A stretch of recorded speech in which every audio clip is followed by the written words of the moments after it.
Good morning. Ngasigi card ki message yengminar se ko ngasi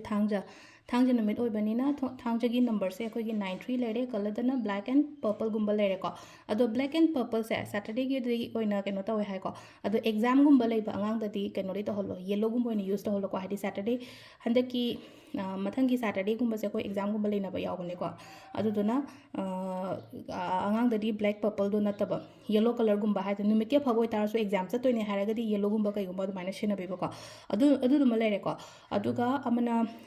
thangja ko haidi thangja handaki chahi gi oina so aina so haire ko haidi every Saturday se cleansing di tobiyo aduga akoi gi yum mang ba khot padaga mai than gadra hang yum mang ade khoi dup kana de dana aduda haidi hanjan hang bado amaka keno taweba haidi akoina dup kai ka thok po oidabani na haidi yum mang adi topiyo hojang sing daba khot daba kat kano ai do amuk normal dup thabaga chap mane ba aduda aina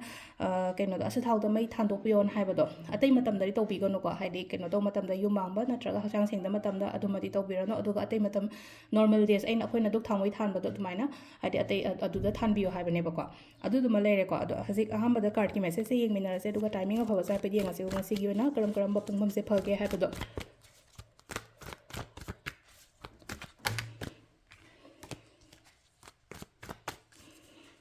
the same ko na hage to bod maina ko card se home khatang lo those ko card number 1 card number 2 and card number 3 ko aham se khansira ani shuba khansira natraga ahum suba khansira ko 1 choose to mangai gi na ko 1 khan mangai gi ko khitang ko confusion clear way da bayam na oi ko ngasi gi na ha chamam na bodo khara oi ko chamam na ba thawai nuai ta ba ko ta ba khitang ko amaina oi na oi ko ado Saturday ne release da holo tumaina leiba oiraga di ko haidi adumaina leiba oiraga di confusion leiba ni khangde natraga thawai khitang emotional ni down ba kaine puni nushi ba kaine ha ba adumaina ko adu taraga di ko release holo black pen ama loro paper ama loro nuai ta mam do itho adu ga just kano to tho discard to thoko burn to thokera shegai long thokera ko ai gi nuai ta mam do haidi itho ga similar ko ahamba gi se ko ani shuba se na ko sida hojik se ko haidi hojik ngasi gi oina harasne ko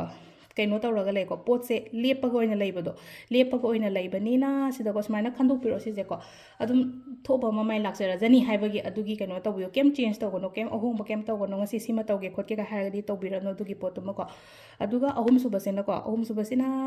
kitang ko aina khalliba pot da trust taw ai pot ma khalle ai thaba ma chatke natraga ai thaba ma tawge haragadi trust taw mingo da hangbagi darkar oide ko haidi aina phani na khanbado adu do trust taw ba haidokpa khotokpa su kem yade ko ai important ba thaba ma tawdoine natraga ai do pot ma hawdoine haragadi hana share to thokono mingo da kitang ko haidi walot patamo ko walupa do da haidok taw pot se haidok ga ding oide no ko adugi da maktani ko aduga timings na ki ayuki pung 3 ka min ko ma thoidena 9 ga min ni funi thoi phang lere adagi 13 ga minute kunum doidena ahum ga minute kumari phawm lere ko adagi 3 ga minute nifu manga daina pung 3 ka minute kumari phawm lere adagi 9 ga minute 3 dagina nungdang ahingi amma ga minute ani phawm lere aduga nongalam daigina 3 ga minute kuma thoi dagina 3 ka minute amma phawm lere ko akoi gi si sina ngasi gi oina afaba timing ko ado sida lere akoi gi Saturday gi card ki message se ko ma'am thank you